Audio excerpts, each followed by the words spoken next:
guys, this is your old pal John Hart, and let's paint something wonderful today.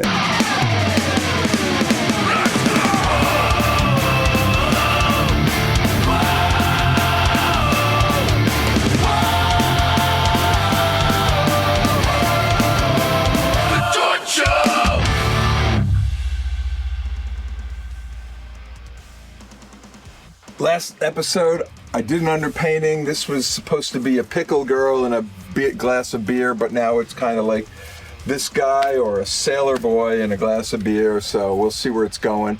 I have some color thoughts today, and I'm going to get right on it. I already have my purples out, so I just want to get this background. This is all an underpainting. It was done in 3 colors, a dark brown, a yellow, and a white. I'm just going to add some color right now and see how it goes. But before we get started, I want to introduce you to someone.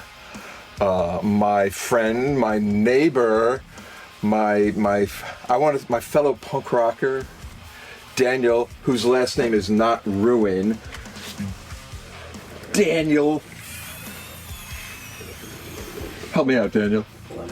Fleming. I was saying that today because Carol's like, his last name's not Ruin. I'm like, I know. and when I first met you, you had like a garden party. Remember that? You used to do that in your backyard? Yeah, I used to do a lot of these garden parties, but the pandemic came and... But we're coming back this year. But anyway, my first last name for you was Daniel Garden Dude. Yeah. Okay. A lot of people know me from my garden. Yeah. Oh, I gave like most of the tomatoes you gave me to him. And tomatoes, the peppers this year were unreal. Yeah, well, first of all, the season was crazy. So we had this unprecedented heat with a dry spell. So all of the plants were stunted for several months. But then in the fall, it never got really below freezing until well into November. Mm-hmm. So I was producing peppers until like Thanksgiving. So I had this harvest of Carolina Reapers right there at Thanksgiving. It was just unreal. I mean, scores of peppers. You know what I mean? Aren't those like super really hot? Oh, they're very hot. Yeah. I think they've been dethroned as the world's hottest pepper pretty recently by Pepper X, I think it's called now. Mm-hmm. But it was the world's hottest pepper. Can you eat those? I mean, you can. No. Can Daniel Fleming eat them? Yeah, you know, I do like a spicy dish, but you really gotta be deliberate. You know, you gotta cut it pretty small. Okay, yeah. Put in there. And if you saute one of these things, you gotta have the windows open. You know what I mean? Oh my God. All right. So I'm looking at this painting, right? Does this feel weird? This like seat back here with like... Anyways. I feel like I'm like in the audience, like, you know, just like a one dude audience. You are a one dude audience. So this painting right here, it's got me thinking Alice in Chains, you know? He's the man in the big... Oh, okay, I get it. It's kind of got that vibe. Well, right? Yeah. So, can we play that song? You probably should. There's all sorts of, like, rights and stuff we haven't figured out yet, but whatever. Beer's cool. Now everybody's allowed to drink beer. I don't drink beer anymore. I stopped drinking beer. It's also very cool to not drink. Yes. Just something to point out. So this could be a ginger ale. It could be. You know? I don't drink either. It could be, I would say a root beer, maybe a cream soda. It's a little light. We'll figure it out. We'll get something bubbly in there. I don't want it to be Coca-Cola. No. But anyway, I'm going to get a little bit of paint on here. I have like a dark transparent purple and a light opaque purple. But I want to get some of this clear stuff on here, this matte medium, just to keep the canvas kind of wet. And I'm thinking, this is what I'm thinking. I'm thinking a purple sky This is gonna be beer color or maybe ginger ale color. And I wanna make him look like not only a sailor, but like a line too. So I have that stuck in my head from last time, so we'll see how that works. And I'm just gonna add just a little bit of this really dark purple here, and I think I'm gonna have to just go in a different direction and add this opaquer stuff.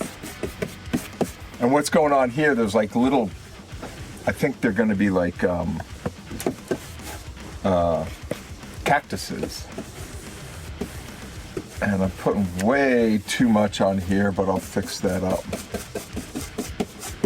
I keep having, every time I paint a painting and I do like a sky or like a background, I want it to be soft and pastel-y, and I just go boom, straight to the vibrant. And let's see if I can tone this guy down just a little bit.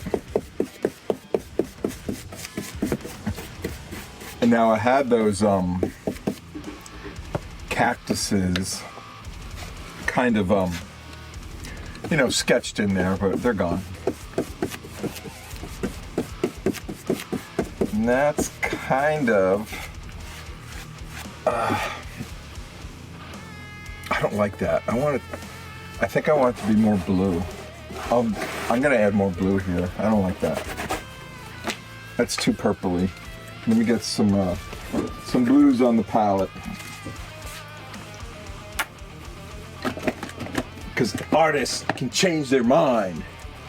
They can do whatever I won't curse. They can do whatever they want. I've been told I curse too much. And his beep button only has a certain amount of beeps to it. So I have to tone down on the cursing. And I think this is, I'm gonna get the cerulean blue. No, I wanted purple, it's not there. I wanted a little more blue. So I'm gonna keep it really light too, really. Yeah, that's kind of what I'm looking for. I want that. There's almost a teal color in there. But it's mixing nice with the purple in the background, so I'm okay with that.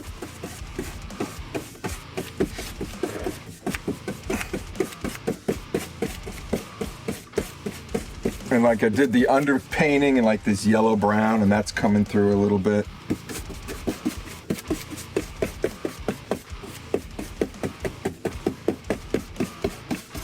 And a lot of this is just making it up as I go along. You know about that, don't you, Daniel? Or yeah. When you're making music, are you more deliberate when you kind of go in the studio and come up with something new? I mean, sometimes you have the idea in your head. Yeah. But no, it's very similar. I kind of thought so. Because I don't like it's sort of like the basic, the base layers are there, sort of like the chords, yeah, the rhythm. But when you start to paint on the harmonies and everything, Yeah. that's where it gets a little bit exciting. Yeah, because I'm doing these underpaintings really quick, and then that's what I'm doing. I'm just kind of doing the base design, and then get a little more detailed, and a little more detailed, and a little more detailed until it's or somewhat adequate, or whatever the final result is. See, I think what's very similar too, you would relate to this, is when you get to that, what we would call the end, and I talk about this a lot with Lindsay, is being like, when do you say you're done? You know what I mean? Yeah. Like, when is it finished? Sometimes I think that could be the curse of an artist, is like the never making a decision, never deciding it's finished, you know what I mean? Yeah. Do you know what I do? And I do it pretty regularly. I have my this 90% rule. When I feel like I'm 90% done with a painting, I'm done. Oh, 90%. And it's like, it's still an A, Yeah. right? But it's like, but you know what you could do. But Well, it'd be if you fun. go and finish that 10%, it's going to take you 3 times as much time than the first part. And what is the purpose, right? The other thing that's really important in any sort of art, any creative space, is being okay with mistakes. Yeah. Sometimes mistakes are the absolute, like, magic to something. Yeah. And you'll criticize it to death, right? As the artist, you'll be like, man, I screwed this up. But Yeah. a lot of people will see that and be like, I love this part. I know. Yeah, I'm pretty good about that, about, you know, embracing these things that happen. That's why everyone likes AI so much, right? Because it has like 6 fingers and shit. Yeah. No, I'm kidding. Nobody likes AI. You know what? I have a confession to make. I love AI. You know, so it's interesting. I've had this conversation with some people lately. I think it's really powerful and really cool. But I don't think any sort of shortcut is ever, you know, if anyone can do it, like anyone can do with AI, then it loses its appeal. Yeah. So this is happening a lot in the music world, where people are having these conversations about musicians, bands using AI for their album cover, or for their t-shirts, or for their show flyers, or whatever. And yeah, it's a shortcut, and they're really criticized heavily for it. You know, my band, we've always found like real artists, like you. In fact, actually, Asia Bruin has worked with John several times, right? Yeah, that's right. Yeah. We have T-shirts that we've worked on together. We've got the big Daniel Ruin mural, etc.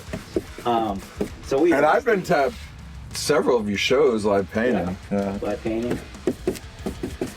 So, I mean, personally, I wouldn't advise a band do it, but what I think that they don't understand is that anybody can type those same words into any sort of generative AI and get the same thing. So it no longer becomes special, right? And that's, I think, what a lot of people are criticizing or commenting on, is that, dude, you're shooting yourself in the foot because you're making something that's not special. Yeah. Now, like spell check, or like, I don't know, anything that's automated in the world, like a cruise control or anything. Sure, it makes your life easier. It can get you something like to take to free your hands, free your feet. You know what I mean? Yeah. In a way. Huh. But I just like a lot of designs because they're obviously AI, but I use them for reference, man. I'm like, God, sure. That's so cool. I downloaded a bunch of AI generated kids' faces from Etsy, and it was dirt cheap. I'm like, these are good reference to try and get that kind of look that I'm looking for. Well, that's exactly it. I think that's what we would lean into, and the same thing goes with people. Man, you can sniff it out that's fake real fast too with music. But people will ask AI to write a song or whatever, and it's sort of in the ballpark. So if you're using it as a draft or sort of like for ideation, yeah, that's cool. How is that any different from getting a magazine and painting or a still life, right? If you're painting from a still life, you're looking at something and then you're so and it is the act of what I'm doing right here, taking paint and put it on a canvas, and that's what it is. That's nice and loosey-goosey. I kind of want it a little bit.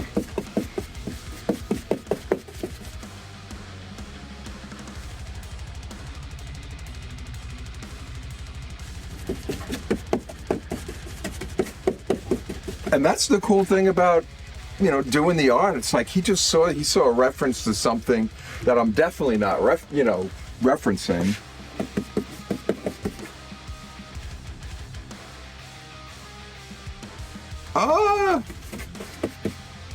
You never know what goes in those factories, right? Those breweries.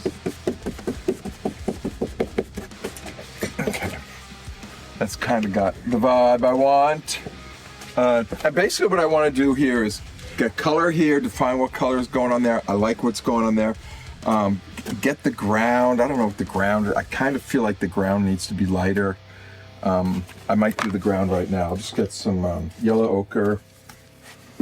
And I'll get a new palette out too. I pretty much use a different palette every time I bring out a set of colors because I'm very sloppy. Are you painting with acrylic? Yeah, I'm using acrylic. I pretty much always paint with oil, but I moved to acrylic, and Because it dries quicker? because it dries quicker. And when you're like doing this live painting stuff, if I went into a crowded concert with an oil painting, it would get on everybody. Oh, sure. It would get on me, and it would get all smeared. But this is better. Let me get a little bit of. I like this color. This dark, this red iron oxide color too. And I think that'll mix well with the yellow ochre. But I just want this a little bit lighter on the bottom and make it kind of look like this is just some sort of horizon. So I'm gonna really thin this up here. And get some white in there. Yeah, I want it to be a lot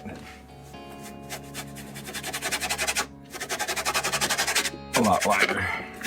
And I don't even think I'm going to put too much paint on here. I just want to indicate that it's kind of lighter up front here and keep it real painterly. And darker in the back. Ooh, that's too much there.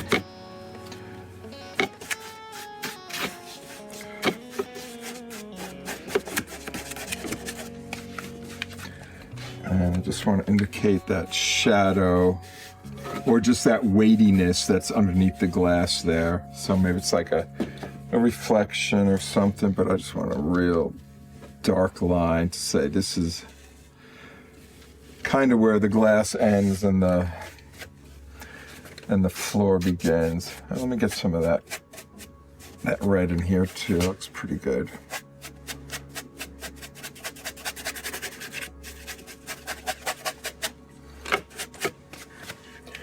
Okay, that's too much white here.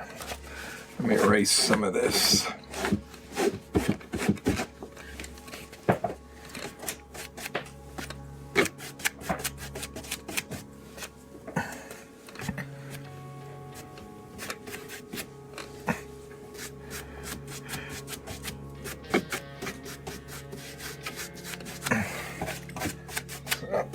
That's looking good. All right, I think I need to make the beer glass look more beer glassy or glassy. It looks kind of, oh no, this is what I want to do. I want to indicate where those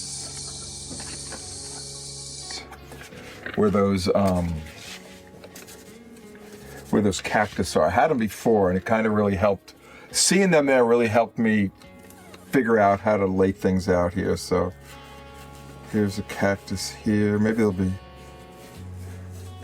like that. And the reason I have these here, and I mentioned in the last episode, is I got kind of caught the curve of the glass going through, but I needed something in the background to indicate that we're actually going through the glass. So I'm just gonna get a few of these cactus in there defined a little better. There's a little one there. Put one here.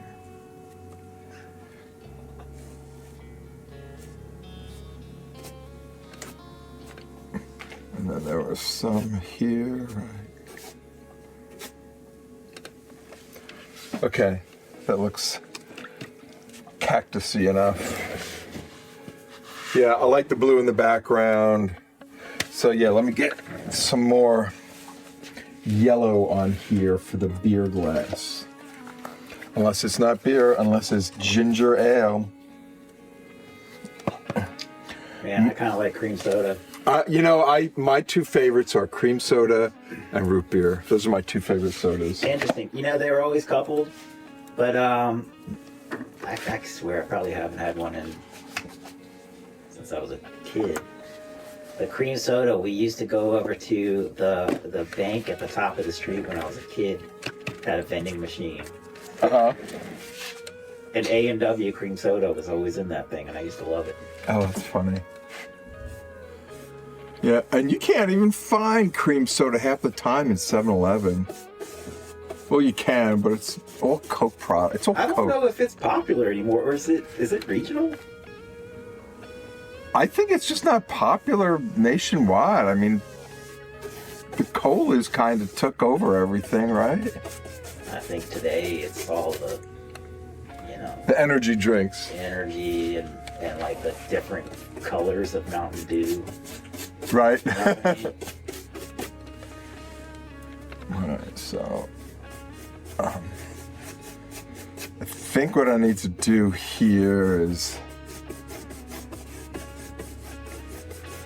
kind of lighten it up and lighten it up all the way down here. Even the bottom is going to be a little darker. And I'll put a lot of this wet stuff on here, this matte medium, to keep it wet. Because cream soda is more like a tan color, I think. Not so much yellow as beer is.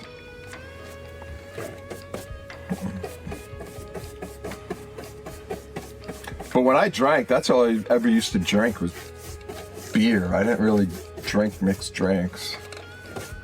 I drank beer for a long time, and then, like, I don't know, right around when the pandemic started, I started to lose my taste for it.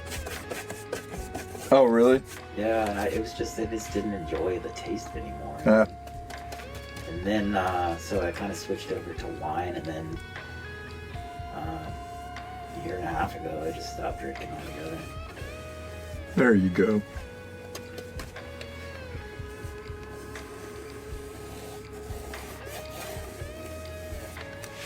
But there's some cool spots around this area, man. There's some good breweries.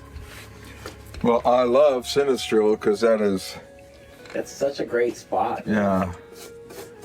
And I kind of look at Sinistral as, I think Blaine, who owns Sinistral, I think he just put up a brewery so he could have a place where he could go and play guitar. And that's because that's what he does. He performs like at least twice a week. And he's a good entertainer. And I guess he's an adequate beer maker. Yeah, I when we moved to this town, that place was like a barrel maker. Do you remember that? Yeah. And they're over on Quarry now. They moved over to Quarry. 1,000 Oaks or something, but they made barrel. And I remember, man, I would walk to the train in the morning. I'd see these people getting ready to start delivering those barrels wherever they went. Uh-huh. And then it closed, and then they opened that brewery there. Yeah. But I think they've done a really good job of keeping a good kind of musician vibe there. Yeah. Sure. Yeah, Heritage is another one that's done a pretty good job of that. They have. Are they the ones behind Where Southern States is. Yeah, okay, that's it. Yeah, I met that guy. He's a nice guy too. Mm-hmm. And he'll always periodically show up at Sinistral. So that kind of looks like it's beer. I'm putting a head on this beer. Remember I started doing this last time because I looked at the glass and where the head was, and part of the head was below the rim. But I'm gonna put a little bit of blue in this, I think. I don't know why. I think I want some of this blue to be kind of part of the dark part of the glass. So that might not work, but let's see how it works. Yeah, it looks fine. I like that that glowy yellow undercolor there, but I'm gonna get away from it. And I think that's too much bluey. So do you talk a lot about how the undercolors affect the end? A little bit. I mean, I like using this yellow and red mixture. I do that a lot lately because It's when interesting. I do the underpainting, it's very glowy. Sure, yeah. And that's what's interesting is how it can affect the colors on top and you don't really realize it, you know? Yeah. But I think, I don't even know if I'm articulating this right, but I feel like if I'm seeing the underpainting feeling glowy, I can keep that glowiness, but not necessarily in a yellow fashion. I can make it glowy, like blue glowy. So, I don't know. I feel like I make up this vocabulary, and I know glowy is an understandable word, but some words I use are not quite there. Right. So I think I'm gonna stick with this mostly yellow, glowy glass.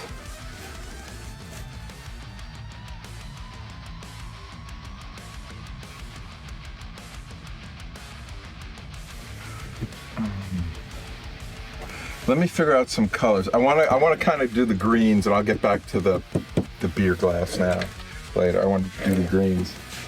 I want him green, and I want the cactuses green. So I'll create another palette of greens. Hey Daniel, can you share a little bit about Age of Ruin? What's going on with Age of Ruin? Yeah, I can share a lot about Age of Ruin. Well, how about some background and... I can give some background, sure. Yeah. So this band started basically right out of high school. Some really close friends of mine, we got together and we were playing. In fact, the folks I first played with, we were learning how to play our instruments together. The kind of deal where you're like, hey, man, we should start a band. You should play drums. I'll play guitar. You know what I mean? It was so cheesy, but that's how we started.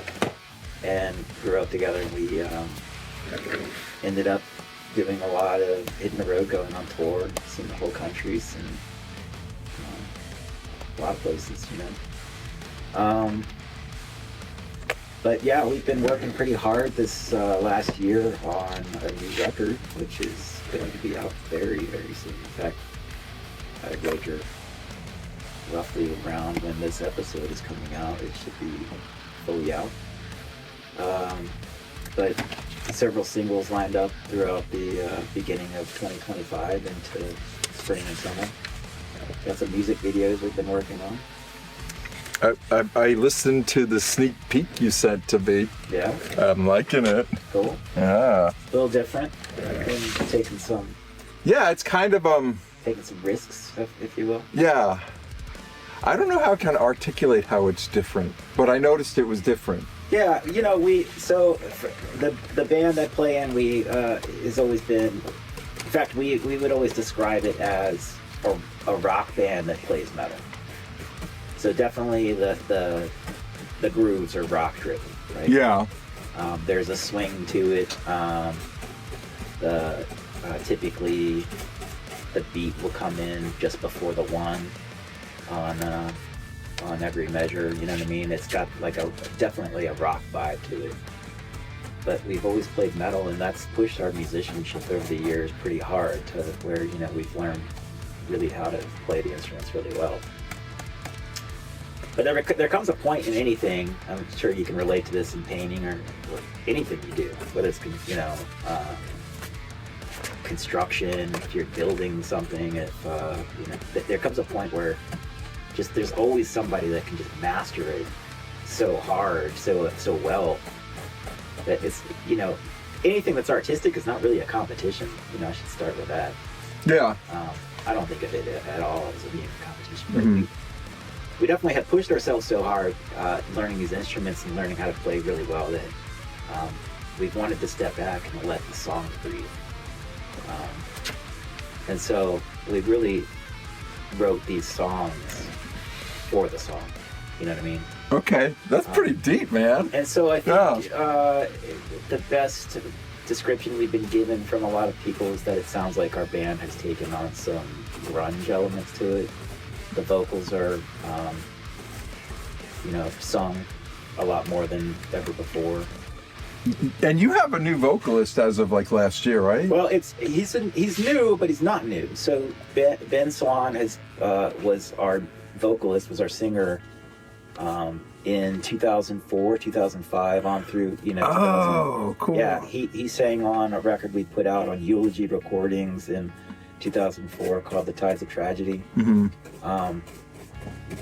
And as in the 2010s, this band never really broke up, but we just kind of weren't playing together. You know what I mean? Like that happens, I think, a lot in with musicians. Your lives kind of flow in different directions. Yeah. We just reconnected, and we happened to reconnect with each other just before the pandemic in 2019. We were starting to play together. But Ben lives up in Delaware. So it didn't seem realistic to have Ben singing in the band until we asked the question, why not? You know what I mean? And so I gave him a call, and we were talking, and we were like, dude, let's see what we can do. And I think a lot of people play, music with people that are nearby geographically because logistics work out. But when you have the right connection with someone, you'll make it work. You know what I mean? So distance only makes the heart grow fonder, right? Oh, look at you. He's a really close friend of mine. We talk almost every day. So, but it's been really fun growing with the guys together with this music. Ups and downs, everything you can say. And this is without a doubt the best musical. Everything we've been doing lately has been better and better. So I'm really excited about it. Yeah. Oh, that's so good to hear. And I know we'll be working with you sometime this year again. So excited about that. Yeah, it's gonna be fun. We've already talked about something. We don't really know what it's gonna be yet, but it's another t-shirt design. All right. Whatever. I'm in. I'm definitely in. No, because it's like, and I think you were pretty instrumental in, I don't know, kind of this local punk scene, this local scene that's here at the Salisbury Center, and I think it's important. And I see like at the concerts there's like a lot of young cats that are testing their wings with their music, and it's such a good thing for them to have that venue and to have these old like you to kind of show them the direct. You know what I mean? You've been. I don't think I'm that old, but go ahead. I know. You know what I mean. I'm just being silly. Well, no, I think that's part of why I enjoy doing it. Is that when it's hard when you're young, and the equipment is so expensive, and even just getting to a place. Yeah. But what's really cool is having the experience, knowing how to put on a decent show, how to run the equipment, how to make things run smoothly is something that isn't innate. You know what I mean? It comes from experience. And, and I think that if it weren't for someone that comes together with that sort of business mind aspect, I don't think a venue like that would be so willing to let it go on. Yeah. Because it's a risk for any business to open the doors and see if people will show up and pay to get in, and food and drink sales are part of it. So that there is a need for a venue. Now, like, punk rock shows happen at VFW halls, they happen at restaurants, they happen at bars. The challenge you have with any of those places is like a VFW hall is super DIY, of course. Meaning everyone's bringing the PA and the microphones and the whole thing. Like, there is nobody there other than whoever works, I guess, at the VFW that's opening the doors and potentially running the facilities. There's no one there really running the show, you know what I mean? It's just totally DIY, and that's great. We love that too. Everything from, there's house shows that happen in people's basements and whatnot. Those can get kind of crazy too. Sometimes, again, you're working with equipment that's that's fine for what it is for, but it's not, there is a limit to how much exposure you can get inside of a basement if it's 15 or 20 people that fit in there. But man, some of the house shows my band has played have been some of the coolest ones. You know what I mean? It's just like so much fun. So I think everyone should do that too. But yeah, I think in fact, there's a show that was just announced today on March 7th that has a couple of bands that used to play at Jack's. Division is one. A Sound of Thunder is another one. Good friends with those guys. And Schumann, and that's coming up soon at the Salisbury Center. And it's actually sort of being socialized as bands that used to play at that venue. But I think those places there's always going to be an appetite for music, just like your art, John. Mm-hmm. People love things that are atypical, that are unusual. You know what I mean? Yeah. If it's, you're not gonna see music or hear music like that on the radio or on a movie soundtrack. Mm-hmm. And partly because of that, and like we were talking about AI before, like AI is only going to generate something that has been successful, has been popular, or made common, I guess you should say, before. So AI is not going to create something that it's never heard of, or it's not going to become somehow creative. You know what I mean? That's sort of the difference there. It's kind of the almost random creativeness. Yeah, maybe. but it's also AI learns from what it's seen before. Yeah. You know what I mean? And that's what generally would be popular in like a movie soundtrack on the radio, is something that's sort of common. That's not. I mean, it's within. It can be. It can be generalized or put into a genre, I should say. Mm-hmm. But even like, I've had AI write things for me before, and you can tell right away. This is nice, but I've read it a million times. It's the same thing. It's got. And I tried it like a couple of times. I'm like, oh, this is good. Then like the third time, I'm like, I don't think I like this that much. I think it takes the thinking out of. So do you still study like art? I mean, do you? I've never really studied art. I mean. But do you? What I mean, I guess that's a different way. Like I study music in the way like I listen to it and I sort of digest it. Or, oh yeah, I do that. I mean, I look at everything and I analyze everything. You think like, how did they do that? Yeah. The shading is unusual. Like, there's, like, you definitely have, your own character. Mm-hmm.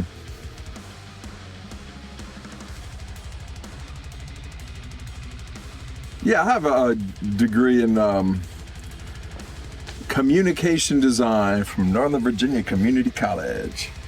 That got me a job. It got me a career.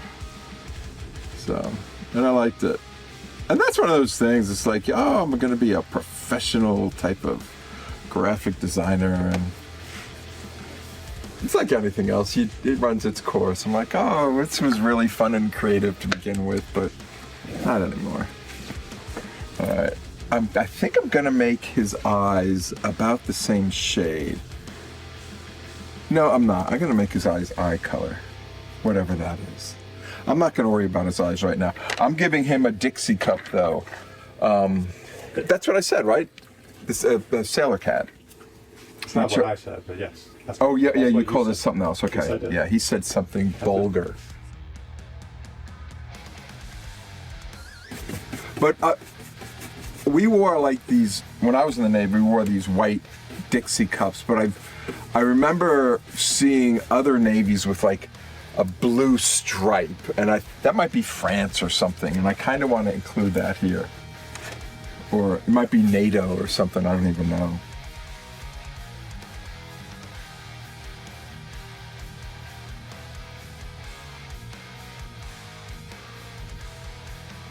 Not with the US anyway, I don't know.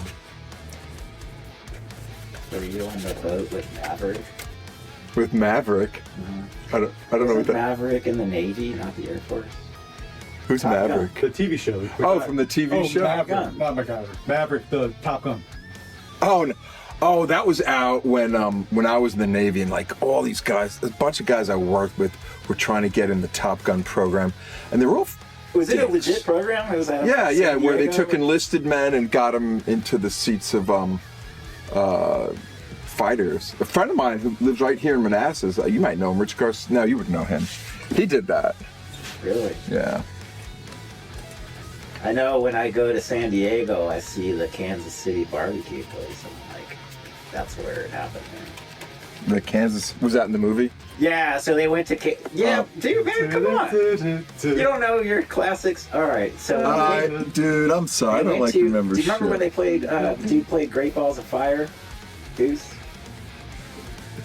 Great Balls of Fire. The love Goodness scene. gracious, Great Balls of Fire. He's playing on the piano. Oh, I kind of remember that. Dude, I swear to God.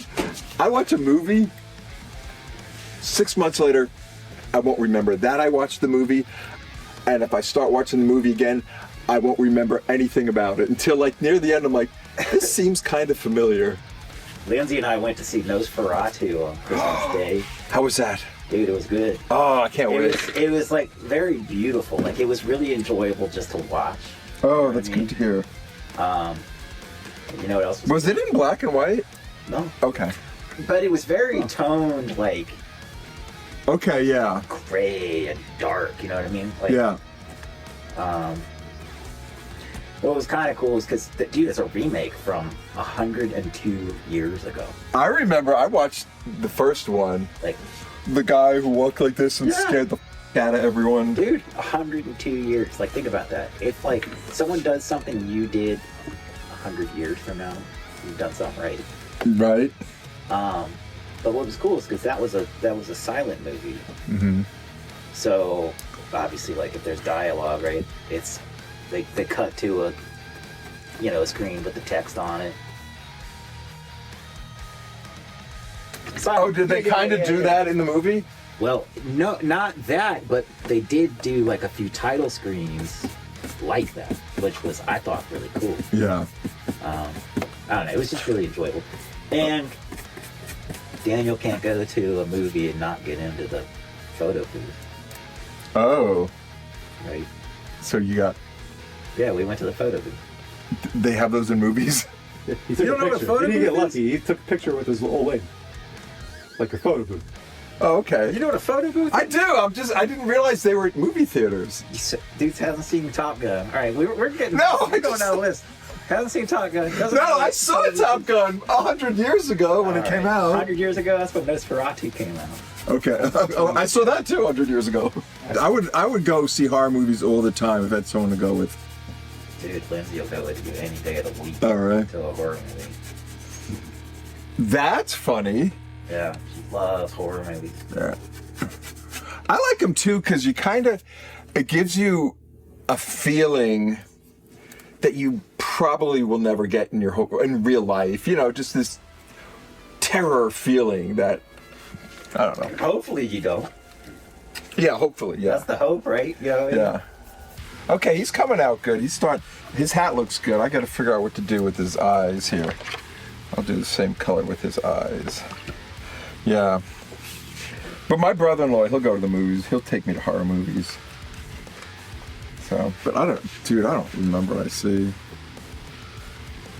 Yeah, I'll just do dark eyeballs now. Right, with maybe I'll put pupils in. He's looking really spooky. And I was saying earlier, I usually do kind of, colorful, happy things. I don't mind if this is getting a little dark.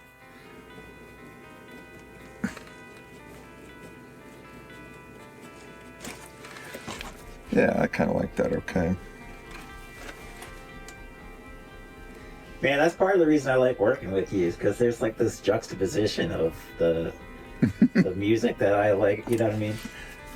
Yeah. I love, dude, I mean, you talked about me being a gardener before. I love things that bring joy, you know what I mean? Like, I love I love flowers. I love nature. Yeah, I mean, I feed my birds. I have just so many freaking birds. I know. In my garden. It's crazy. I used to really do that. I just got lazy. And it's nice now that, and I told you about the project for the wedding. I learned how to weld the other day. Martha, my daughter Oh boy, okay. who's getting married. You got the mask and all that? Yeah. Her ex-boyfriend came over to show me how to weld things so I can put together for her wedding. Oh, you're making stuff? Yeah, I'm making these big flowers out of rebar. And man. so I just need to figure out how to like tack weld these things together. And I burned 3 fingers. So it's all good. This guy is... Dude, you know, I've got this thing that might be useful. Pipe bender. Yes, I was going to buy one of them, but you have one. I've got one, I'll bring it over. Do you know what I got today? My friend, the sign maker, he closed down. I got his signpost thing. Remember using that? Yes. Yeah, that heavy thing. I got that. You got it? Yeah, and the scaffold. Okay. Scaffolding, so. Yeah, so now I have the post hole Yeah, you're rebar. going to be busy getting ready for that. I know. On top of all my projects, which is good, because I love my projects.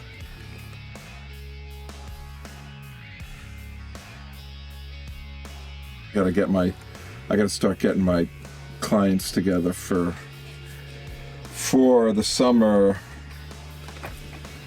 And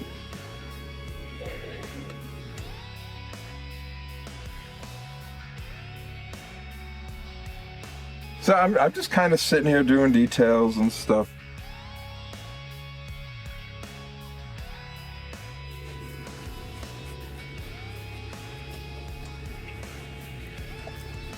And this is nice, Daniel, doing this like in front of a camera. And I've been like doing live painting so long, it's like second nature. And I'm just trying to talk about the creative process. And I got too little of a brush now. I need to move to a bigger brush.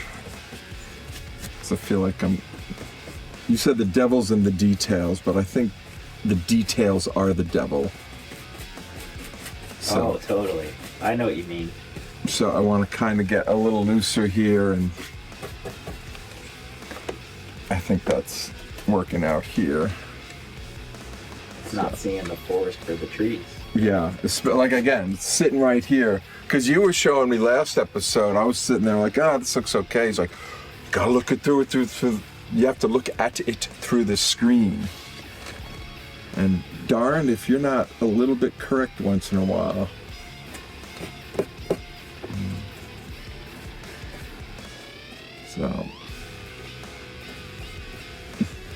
So this is like my big project for the year, for this part of the year.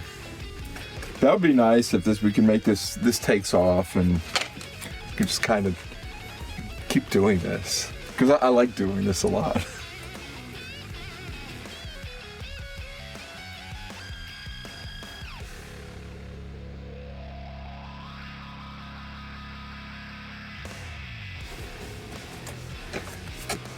A little too white there. All right. Let me get a little bit of green on his lips. And make sure his lips are really big. That's really important. I don't know why it's important. It seems important. That's a little messy there. All right, I just want to I think what I want to do is, he's good enough right now. I just kind of want to define these guys here, these cactuses. So we know they're cactuses. And I'm, again, getting really loosey-goosey with this.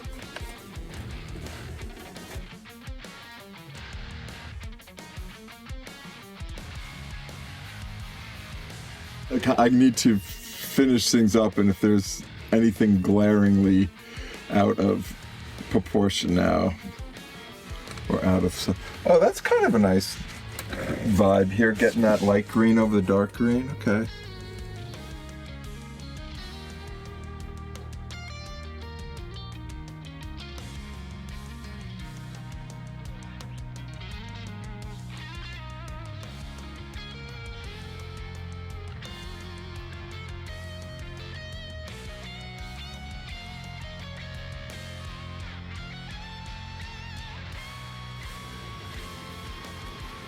And I know we've talked about this in other episodes, just like, you know, it really is the years of me sitting here doing this where I know how to make these decisions just like anyone else.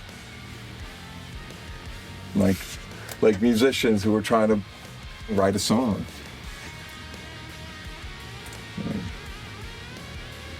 And that's what Daniel did. He said, "Can I write a song for your show?" I said, "Yes," and he did, and it's wonderful. And that's when the producer will play it right in the middle of the show. Yeah. So, get a little darker here. Yeah, I am about ready to kind of call it. This is same cactus, and I just want to get a little bit. It's funny how, dude, like the last thing you would think you would want in the desert would be a beer, right? But man, it's like every time I go anywhere in the desert, that's what people are doing is drinking beers. Isn't that Oh, crazy? really?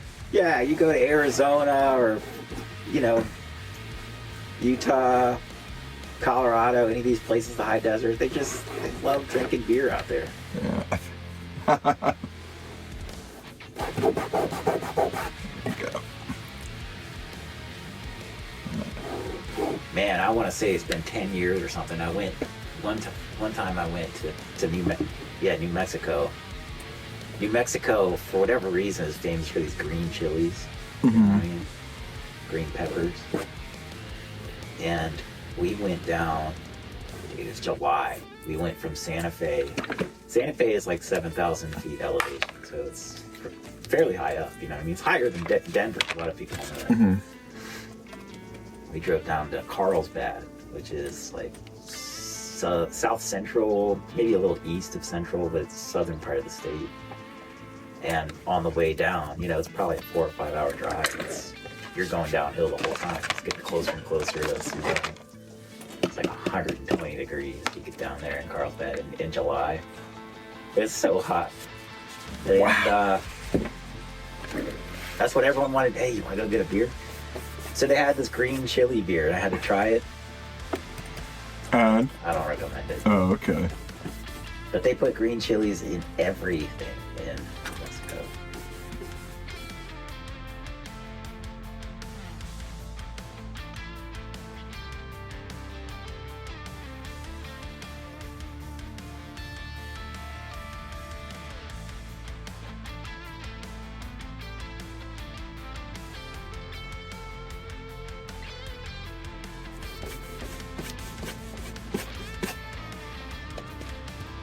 So I'm trying to get just, ooh, that's too white. Kind of a thin coat of yellow over here just to lighten it up, but I still kind of want that underpainting kind of vibe, so. And if you look close, there's all sorts going on in here in this painting. So I'm pretty happy with all sorts of, because that's what I'm happy with right there.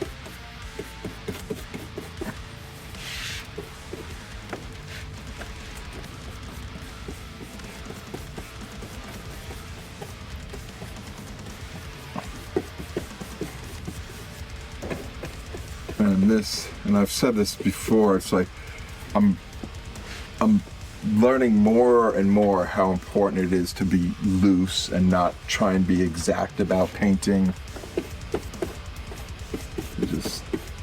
You find things.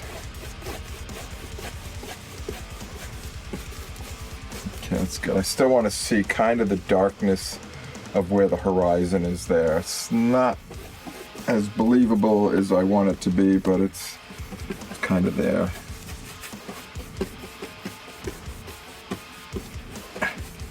And I think what I'm doing now, I'm just kind of getting this yellow. And once I'm done with everything, I think what I'm going to do is kind of put some hard light reflections like right in the middle over the face and everything to indicate that the reflection off the glass is in front of everything. So hopefully that, when I get to that point, it'll make it believable. But I think I'm gonna